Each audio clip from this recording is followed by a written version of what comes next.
para o estudo de hoje, eu vou começar com o livro Ceifa de Luz, de Francisco Cândido Xavier, né, ditado pelo Espírito de Emmanuel. Esse livrinho aqui, ó. E a leitura que caiu foi A Mestra Divina, página 119. Quem tiver e quiser acompanhar, né? Senão a gente vai ouvindo. Estai, pois, firmes. Paulo, em Efésios, capítulo 6, versículo 14. Arrancando-nos ao reduto da delinquência e arrebatando-nos ao inferno da culpa, a que descemos pelo desvario da própria vontade, concede-nos, Senhor, a Mestra Divina, que, apoiada no tempo, se converte na enfermeira dos nossos males, no anjo infatigável que nos ampara o destino. Paciente e imperturbável, devolve-nos todos os golpes com que dilaceramos o corpo da vida, para que não persistamos na grade do erro ou nos cárceres do remorso. Aqui modela berços entre chagas atrozes, com que nos restaura os desequilíbrios do sentimento. Ali traça programas reparadores entre os quais padecemos no próprio corpo as feridas que abrimos no peito dos semelhantes. Agora, reúne nos laços do mesmo sangue ferrenhos adversários que se digladiavam no ódio para que se reconciliem por intermédio dos prementes obrigações. Segundo os ditames da natureza, depois constrange a carência aflitiva no lar empobrecido e doente. Quantos se desmandaram nos abusos da avareza e da ambição sem limites, a fim de que retornem ao culto da verdadeira fraternidade. Hoje, refaz a inteligência transviada nas sombras pelo calvário da idiotia. Amanhã, recompõe com um buril de moléstias ingratas a beleza do espírito que os nossos desregramentos no corpo transformam tantas vezes em fealdade e ruína. Aqui corrige adiante, esclarece, além reajusta, mais além aprimora. Incansável na marcha, cria e destrói para reconstruir ante as metas do bem eterno, usando aflição e desgosto, desencanto e amargura, para que a paz e a esperança, a alegria e a vitória nos felicitem mais tarde no santuário da experiência. Semelhante gênio invariável e amigo é a dor benemérita, cujo precioso poder sana todos os desequilíbrios e problemas do mal. Recordemos, no recinto doméstico ou na estrada maior, ante os amigos e os desafetos, na jornada de cada dia, quando visitados pela provação que nos impõe a suor e lágrimas, asserenemos o próprio espírito e, sorrindo para o trabalho com que a dor nos favorece, agradeçamos a dificuldade, aceitando a lição. Então, essa foi a nossa leitura de hoje, a nossa leitura de abertura, de harmonização. Vamos vendo aí os irmãos chegando, né? Vamos então fazer a nossa prece. Vou convidar todos a fecharem seus olhos, a acalmar os pensamentos, relaxar o corpo, elevar os pensamentos a Deus nesse momento e agradecer pela oportunidade desse encontro nessa tarde de hoje, a oportunidade de estarmos aqui estudando, nos esclarecendo, nos orientando, recebendo as emanações dos céus. Obrigada por isso, Senhor. Queremos pedir bênçãos aos nossos irmãos presentes, mas também por aqueles que ainda não conseguiram chegar, ou que não chegarão para essa reunião por seus motivos pessoais, que eles igualmente recebam todas as benesses do céu pelos Espíritos da Seara de Maria. Graças a Deus, meu Pai, esteja conosco durante todo o decorrer desse estudo. Que assim seja. Meus irmãos, desde que recebi o convite, eu fiquei com uma palavra na minha cabeça e por mais que a gente tente se esquivar pensando, né, na nossa vontade de falar sobre determinados assuntos, essa palavra ela persistiu, ela me acompanhou e me auxiliou a preparar essa fala, essa pequena reflexão minha que eu gostaria de dividir com vocês. Foi uma reflexão alicerçada numa leitura que eu fiz recentemente de um livro chamado A Psicologia da Gratidão, do Divaldo Franco, né, pelo espírito de Joana de Ângeles, esse livro aqui. Então foi um livro que me levou a pensar na profundidade dessa palavra. Por isso que o tema da palestra é Em Tudo Dai Graças, o poder da gratidão. Eu sempre gosto de basear essas falas em uma palavra-chave, em uma palavra transformadora.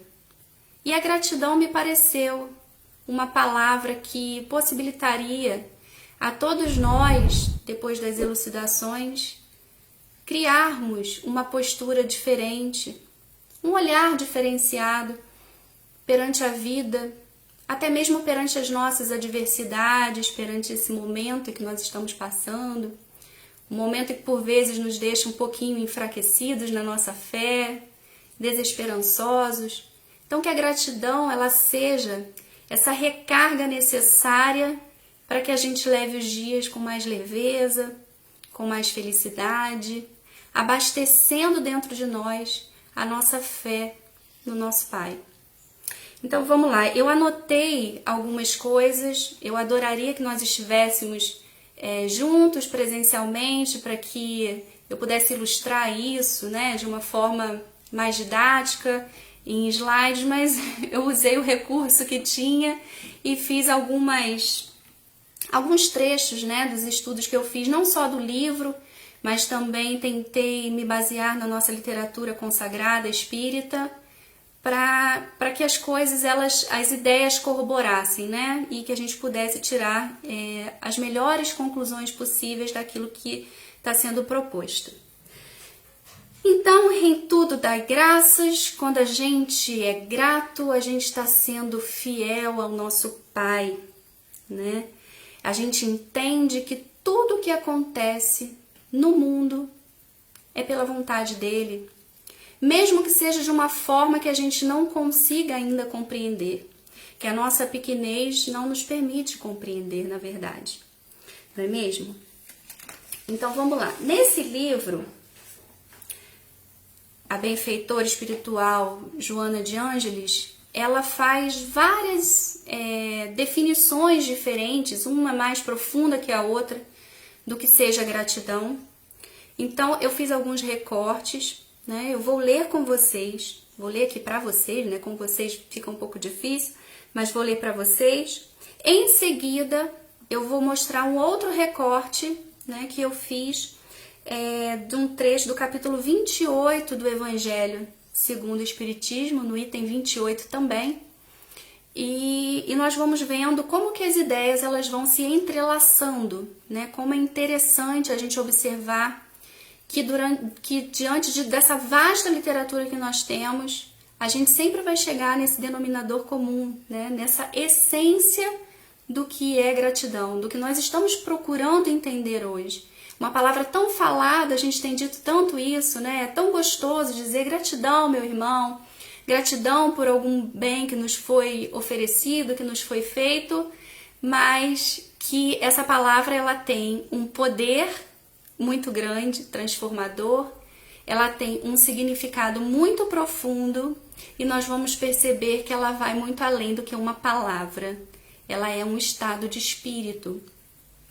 Então vamos lá. No livro, né, da Psicologia da Gratidão, Joana de Ângeles diz assim: gratidão é como luz na sua velocidade, percorrendo os espaços e clareando todo o percurso, sem se dar conta, sem o propósito de diluir-se no facho incandescente que assinala a sua conquista. Uma das razões fundamentais para que a gratidão se expresse é o estímulo propiciado pela humildade, que faz se compreenda o quanto se recebe, desde o ar que se respira gratuitamente aos nobres fenômenos automáticos do organismo, preservadores da existência. Nessa percepção da humildade, resuma o sentimento de alegria por tudo quanto é feito por outros, mesmo que sem ter ciência em favor, em benefício dos demais. Essa identificação proporciona um amadurecimento psicológico, facultando compreender-se que ninguém é autossuficiente, a tal ponto que não depende de nada ou de ninguém, numa soberba que se lhe expressa a fragilidade emocional. Sem esse sentimento de identificação das manifestações gloriosas do existir, a gratulação não vai além da presunção de devolver, de nada ficar se devendo a outrem, de passar incólume pelos caminhos existenciais sem carregar débitos. Quando se é grato, alcança-se a individuação que liberta. Para se atingir, no entanto, esse nível, o caminho é longo, é atraente, é fascinante e é desafiador. No decorrer dessa fala, eu vou propor a todos nós um exercício de gratidão e nós vamos entender por que é tão desafiador. Porque parece ser muito simples. Mas o que eu queria mostrar com esse recorte? E que vai se ligar ao recorte do que eu retirei do Evangelho, é que para sermos gratos é primordial que sejamos humildes. A gratidão ela vai ter uma ligação direta com a humildade. Uma coisa não pode existir sem a outra. Nós vamos perceber que a gratidão é um reconhecimento de um benefício. E para a gente reconhecer alguma coisa, a gente precisa vestir a roupagem da humildade. E uma outra coisa que é dita aqui que é importante frisar é que não dá para ser grato vivendo sozinho. Por isso que a gente precisa do outro. Né? Tem uma frase célebre que diz: é impossível ser feliz sozinho e é impossível ser grato sozinho. Nós vamos perceber que nós precisamos de alguém. Seja de um irmão, seja de uma instituição, seja de Deus, através das nossas preces, a gente sempre vai estar rendendo os nossos pedidos, as nossas esperanças, as nossas necessidades a alguém. Então a gratidão ela tem uma forte ligação com a humildade. Então o exercício da gratidão vai estar ligado a um exercício de humildade. E aí no Evangelho, no capítulo 28, no item 28, Allan Kardec diz assim, aí nós vamos ver como que as coisas se interligam. É necessário não considerarmos como felizes apenas os acontecimentos importantes, pois os que parecem mais insignificantes são frequentemente aqueles que mais influenciam no nosso destino. O homem esquece facilmente o bem e se lembra mais do que o aflige. Se diariamente notássemos os benefícios que recebemos sem pedir, ficaríamos muito mais admirados de haver recebido tanta coisa que a gente se esquece e nos sentiríamos humilhados com a nossa própria ingratidão. Cada noite, elevando nossa alma a Deus, devemos recordar intimamente os favores que Ele nos concedeu durante o dia e agradecê-los. É o exercício diário que a gente se propõe, fazer pelo menos uma prece na hora de se deitar, agradecendo a Deus por aquele dia, às vezes aquele dia difícil, aquele dia corrido, cheio de problemas que a gente teve que resolver, o estresse. Às vezes as pessoas com que a gente se encontrou no caminho e que não foi muito agradável, as pessoas foram grosseiras conosco. E a gente fica pensando, meu Deus, por que eu tenho que passar por isso? Depois nós vamos entender que até para isso a gente precisa ser grato. Até com essas coisas que causam desconforto na gente, que deixa a gente chateado, até isso tem grandes lições para nos oferecer. E sobretudo no momento em que experimentamos os benefícios da sua bondade, da sua proteção, que espontaneamente devemos testemunhar a nossa gratidão. Basta para isso um pensamento que lhe atribua o benefício, sem necessidade de interromper o trabalho.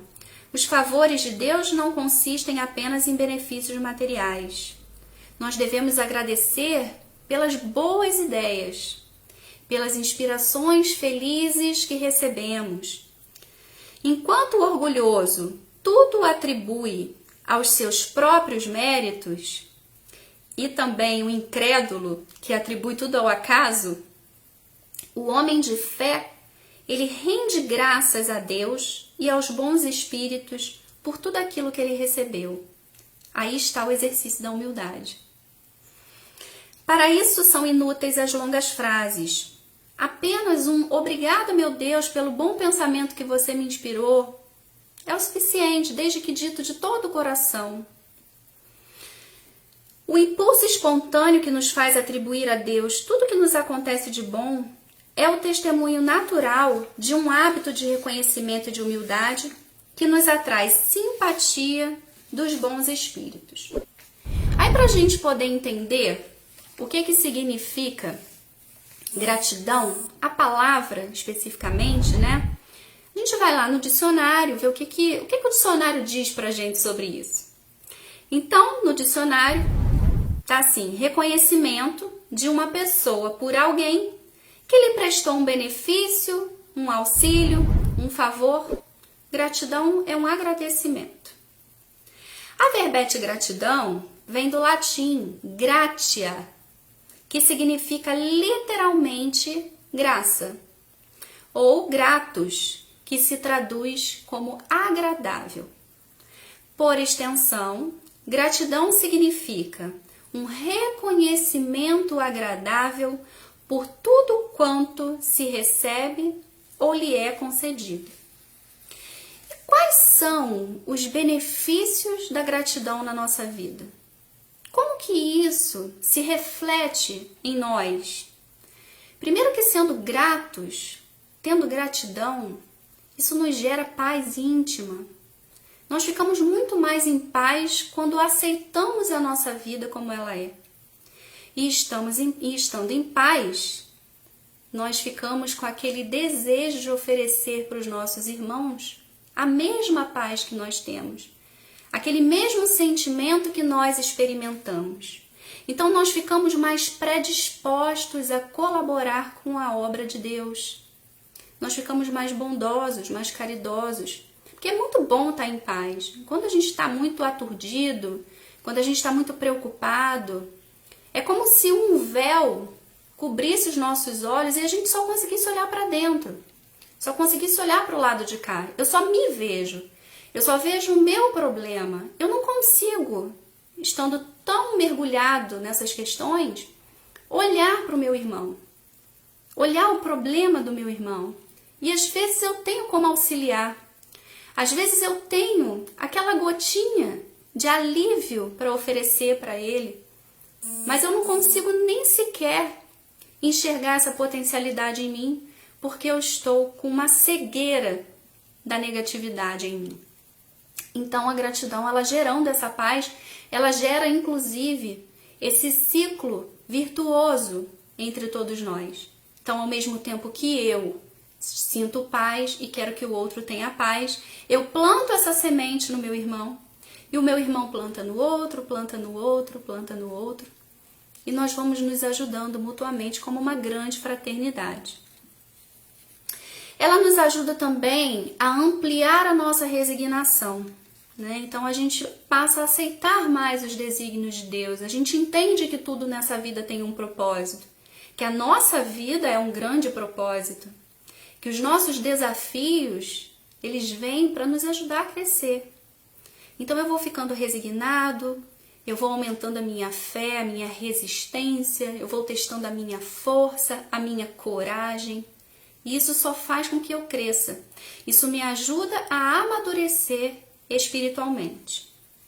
Me ajuda a superar as desavenças, os dissabores. Eu acabo com as mágoas, eu elimino os resmungos da minha vida. Eu vivo melhor. Então, de uma forma muito simplória, esses são alguns dos benefícios da gratidão, porque eles são imensuráveis. E aí, como que a gente é grato? A gente pode ser grato em 3 níveis importantes. O primeiro nível, a gente precisa ser grato pelo bem que me chega. O segundo nível, eu vou ser grato pelo mal que não me chega. E o terceiro e mais desafiador deles, eu vou ser grato pelo mal que me chega. Nós vamos falar sobre cada um deles. O primeiro nível, né, ser grato pelo bem que me chega, tem um exercício que a gente faz de pegar uma folha em branco e escrever tudo aquilo de bom que acontece na minha vida, desde a hora que eu acordo até a hora de eu ir dormir. Eu posso pensar em muitas coisas. Pelo que eu sou grato? Deixa eu olhar para o meu dia, deixa eu olhar para esse fragmento da minha vida. E aí, quando eu acordo, né, eu já sou grato porque eu abri os meus olhos, porque eu estou iniciando mais um dia da minha jornada. Eu me levanto e percebo que eu consigo me locomover pela minha casa e realizar os meus hábitos matinais. Eu tomo o meu café dizendo para mim que eu tenho comida na minha mesa. Se eu tiver companhia, eu agradeço pelo meu familiar, pela pessoa que está junto comigo. E por aí vai. Eu vou para o meu trabalho, agradeço por ter um trabalho. Eu tenho muitos motivos para agradecer. Porque essas são as coisas que diretamente me beneficiam. Mas eu também tenho a gratidão do coletivo. Então, qual é o preço, né? Qual é o valor de respirar puro, de contemplar uma paisagem? Esse está aí para todos nós, né? Qual é o valor da comida que chega na minha mesa, mas que para ela chegar na minha mesa, eu tenho um monte de pessoas que trabalham no anonimato. Eu tenho as pessoas que preparam a terra, eu tenho as pessoas que semeiam, que cuidam da planta, que colhem, que transportam, que comercializam. Eu sou grata por todas essas pessoas. E eu nunca parei para pensar nessas pessoas que participam dessa cadeia fundamental para a manutenção da vida. Mas eu sou grata a elas. Então, todos esses atributos são grandes benefícios que recebemos e às vezes não percebemos, como no trecho que eu li, né, do livro com a Joana de Ângeles. Nós somos gratos a tudo isso. Então, esses são os motivos que aqui, rapidamente, eu consegui elencar para ser grata. Então, esses são os bens que me chegam. E aí, a gente vai para o segundo nível agora, né?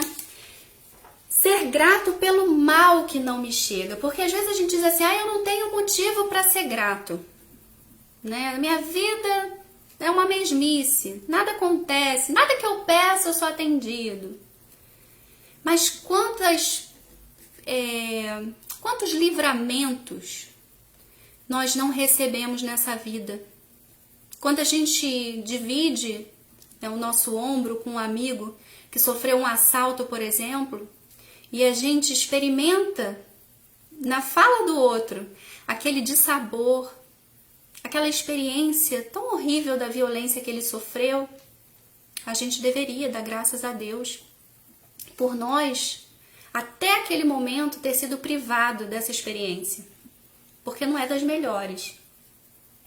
A gente precisa ser grato pelos acidentes que a gente não sofreu, pelas doenças de que nós não padecemos, pela fome que nunca sentimos, pela miséria, pela privação cultural, pela privação social, pelas catástrofes naturais que não aconteceram. Então, esse mal que não chegou, mas que existe, e eu tenho plena consciência disso, diz para nós o quão abençoados nós somos. E por isso devemos dar graças. E aí a gente passa para o terceiro nível, o mais difícil de todos. Ele é tão difícil quanto o amai os vossos inimigos, que a gente coloca num patamar que, meu Deus, como isso é difícil. Mas que requer exercício tanto quanto a gratidão. Então, como ser grato ao mal que me chega?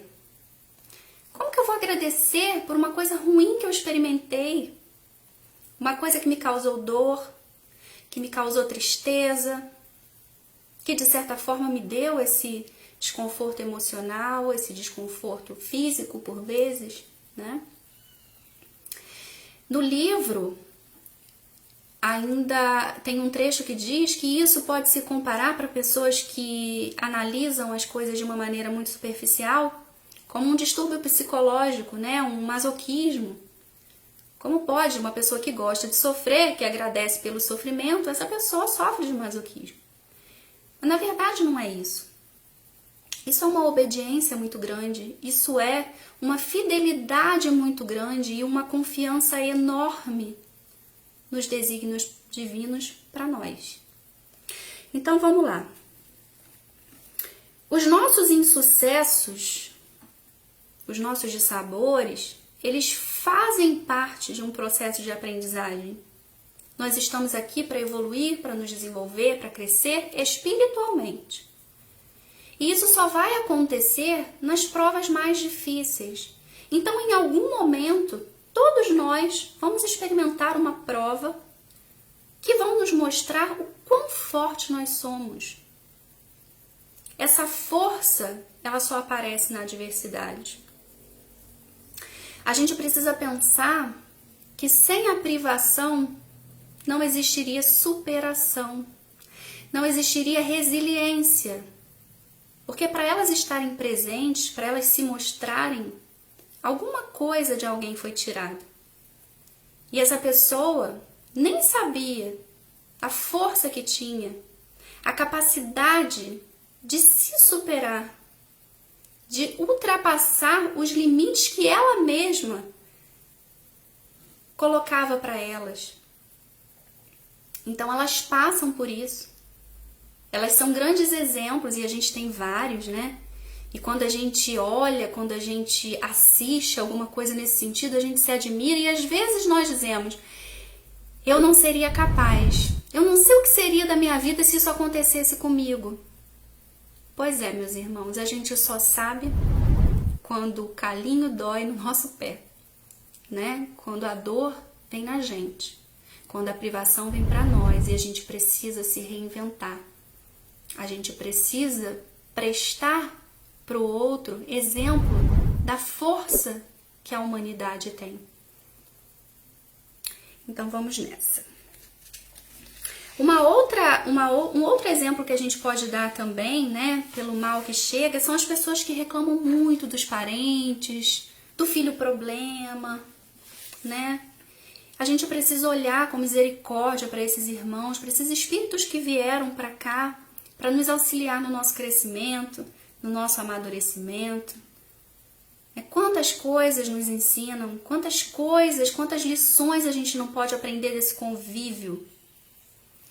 E não é aprender para corrigir o outro, não.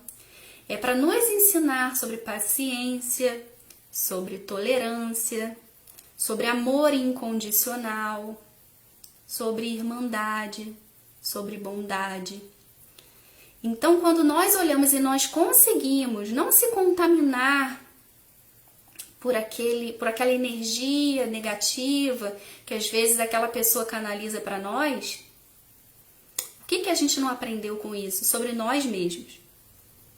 Porque é isso que é importante, né? A gente tirar essas lições e aprender e aplicar em nós. Bom, e não dá para falar de gratidão sem a gente falar de ingratidão. Então, definindo também ingratidão e o seu significado, a gente poderia dizer que ingratidão é a falta do reconhecimento aos benefícios recebidos. E o ingrato, ele é definido como mal agradecido, né? Na literatura espírita, pelo menos até onde eu pesquisei, né? Eu encontro várias passagens falando de ingratidão, unindo a palavra ingratidão com egoísmo. Então, por exemplo, no Livro dos Espíritos, numa resposta à questão 937, a gratidão ela é definida assim. A ingratidão é filha do egoísmo. E o egoísta encontrará mais tarde corações insensíveis como ele próprio foi. E aí, mais uma vez, no Evangelho segundo o Espiritismo, no capítulo 14, a ingratidão aparece como é um dos filhos mais imediatos do egoísmo. Então, ela tem uma íntima ligação com o egoísmo. Então, assim como a gratidão ela está intimamente ligada à humildade, a ingratidão está intimamente ligada ao egoísmo. E as características do ingrato? Como que a gente reconhece uma pessoa que está vivendo na mais profunda ingratidão, né? Então a gente percebe pelo azedume, pela lamentação. Normalmente é uma pessoa muito invejosa, odiosa, né? Tá sempre com raiva, sempre com aquela cara muito endurecida. É orgulhoso, mal educado, é deselegante nos seus comportamentos. E essa ingratidão, esse estado de espírito, ele acaba sintonizando essa pessoa a espíritos extremamente imperfeitos. A ingratidão, o ingrato, ele mostra uma postura negativa diante da vida. Nada tá bom. Nada é bonito. Tudo aquilo que a gente elencou lá atrás, né, como motivos para ser grato, é uma grande bobagem, né? Às vezes nem é uma grande bobagem, a pessoa nem enxerga isso, não consegue ver com essa profundidade as coisas. Então é aquela pessoa que reclama de tudo, que nunca está satisfeito, que se está chovendo tinha que estar sol, e se está sol está chovendo. E quando está chovendo diz que o tempo está ruim, e a chuva é uma bênção. A chuva é necessária. Então, ela não consegue enxergar o bem no coletivo, né? Só tá bom quando é tudo para mim, quando as coisas estão boas para mim. Então, tem tudo a ver, tem uma forte ligação com essa visão egoísta, né? E aí chega a parte que eu quero propor a vocês, a todos nós, inclusive para mim, né? Um exercício de gratidão. Porque a gratidão ela é um estado de espírito. Mas se eu não consigo ainda atingir esse estado de espírito, eu preciso exercitar isso. Eu preciso condicionar os meus pensamentos e os meus comportamentos a tal ponto disso se tornar um hábito. Quando isso se torna um hábito e eu começo a agradecer naturalmente, eu posso experimentar esse estado de graça.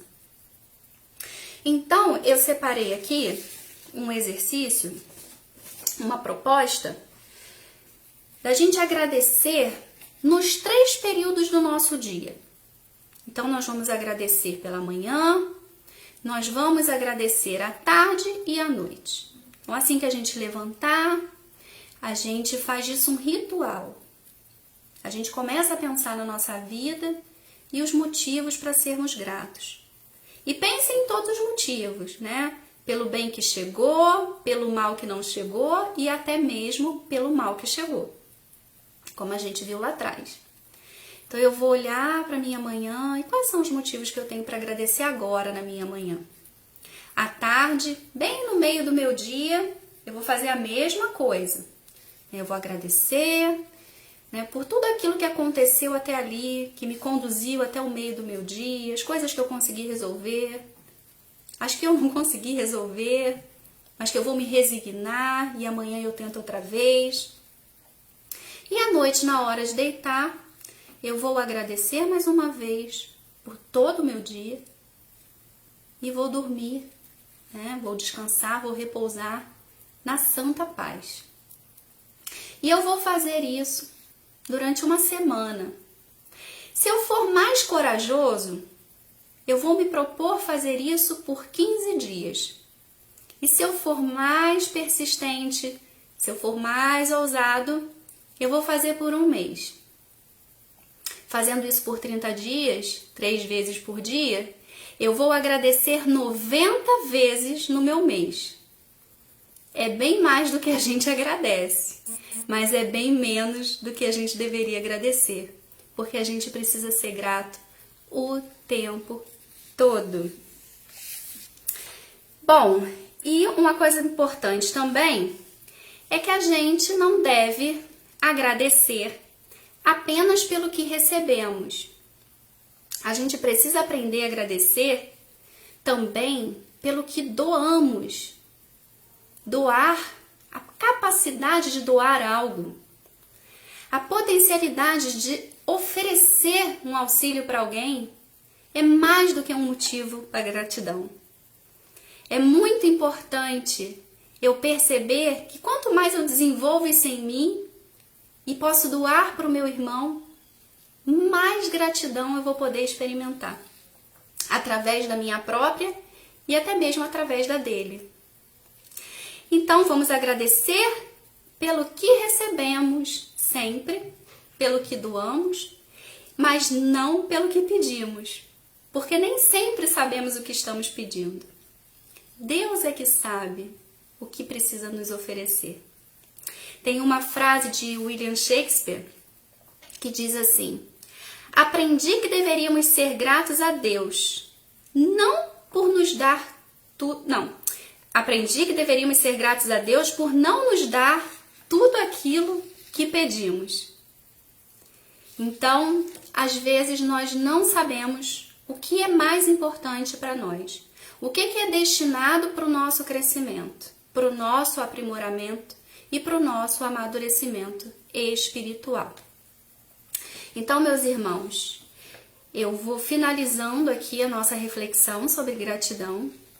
Eu espero ter, com essa reflexão, com esse estudo desse livro, ter plantado no coração de todos vocês uma sementinha, né, de autoavaliação, de olhar para a própria vida de vocês e poder fazer uma análise de tudo aquilo que a gente tem, de quão abençoado nós somos, e que a gente possa, com isso, mudar o nosso olhar diante da nossa vida, que a gente possa olhar para os nossos problemas agora sob uma nova ótica, para que a gente reclame menos e agradeça mais.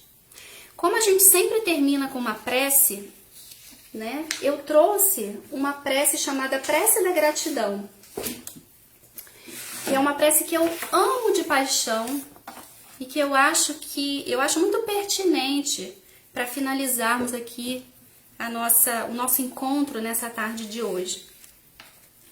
Eu vou pedir que, enquanto eu leio essa prece, cada um de vocês feche os seus olhos, olhem para a vida de vocês e agradeça individualmente pelas bênçãos que vocês quiserem, seja só do dia de hoje, seja por bênçãos alcançadas, por benefícios que receberam, pelo que vocês quiserem. A gratidão, ela é íntima, ela é pessoal. Então, enquanto eu vou lendo, a gente vai meditando sobre esses benefícios, a gente vai agradecendo verdadeiramente, da nossa forma mais sincera, e finalizamos a nossa reunião. Gratidão, um poema de Amélia Rodrigues, por Divaldo Franco. Muito obrigada, Senhor. Muito obrigada pelo que me destes. Muito obrigada pelo que me dás. Obrigada pelo pão, pela vida, pelo ar, pela paz. Muito obrigada pela beleza que os meus olhos veem no altar da natureza. Olhos que fitam o céu, a terra e o mar, que acompanham a ave ligeira que corre fagueira pelo céu de anil e se detém na terra verde, salpicada de flores em tonalidades 1000. Muito obrigada, Senhor, porque eu posso ver o meu amor mais adiante da minha visão. Eu detecto cegos guiando na escuridão, que tropeçam na multidão, que choram na solidão. Por eles eu oro a Ti e imploro comiseração, porque eu sei que depois desta lida, na outra vida, eles também enxergarão. Muito obrigada, Senhor, pelos ouvidos meus que me foram dados por Deus. Ouvidos que ouvem o tamborilar da chuva no telheiro, a melodia do vento nos ramos do olmeiro, as lágrimas que vertem os olhos do mundo inteiro. Ouvidos que ouvem a música do povo que desce do morro na praça a cantar, a melodia dos imortais que se ouve uma vez e ninguém a esquece nunca mais. A voz melodiosa, canora, melancólica do boiadeiro e a dor que geme e que chora no coração do mundo inteiro. Pela minha alegria de ouvir, pelos surdos eu te quero pedir, porque eu sei que depois desta dor, no teu reino de amor, voltarão a sentir. Obrigada pela minha voz, mas também pela sua voz, pela voz que canta, que ama, que ensina, que alfabetiza, que trauteia uma canção e que teu nome profere com sentida emoção. Diante da minha melodia, eu quero rogar pelos que sofrem de afasia. Eles não cantam de noite, eles não falam de dia. Oro por eles, porque eu sei que depois desta prova, na vida nova, eles cantarão. Obrigado, Senhor, pelas minhas mãos, mas também pelas mãos que aram, que semeiam, que agasalham. Mãos de ternura que libertam da amargura. Mãos que apertam mãos de caridade, de solidariedade. Mãos dos deuses que ficam feridas, que enxugam lágrimas e dores sofridas. Pelas mãos de sinfonias, de poesias, de cirurgias, de psicografias. Pelas mãos que atendem à velhice, a dor, o desamor. Pelas mãos que no seio embalam o corpo de um filho alheio sem receio, e pelos pés que me levam a andar sem reclamar. Obrigado, Senhor, porque me posso movimentar. Diante do meu corpo perfeito eu te quero rogar, porque eu vejo na terra aleijados, amputados, decepados, paralisados, que se não podem movimentar. Eu oro por eles, porque eu sei que depois desta expiação, na outra reencarnação, eles também bailarão. Obrigada por fim pelo meu lar. É tão maravilhoso ter um lar. Não é importante se esse lar é uma mansão, uma favela, uma tapera, um ninho, um grabato de dor, um bangalô, uma casa do caminho, ou seja lá o que for. Que dentro dele exista a figura do amor de mãe, de pai, de mulher ou de marido, de filho ou de irmão, a presença de um amigo, a companhia de um cão, alguém que nos dê a mão. Mas se eu a ninguém tiver para me amar, nem um teto para me agasalhar, nem uma cama para me deitar, nem aí reclamarei. Pelo contrário, eu te direi: obrigado, Senhor, porque eu nasci. Obrigado, porque eu creio em Ti. Pelo Teu amor, obrigado, Senhor. Obrigada, meus irmãos, por terem ficado comigo até aqui. Obrigada pela atenção. Obrigada, meu Deus, pela oportunidade. Que todos sejam abençoados nessa tarde, nesse dia. E até a próxima, se Deus quiser. Tchau!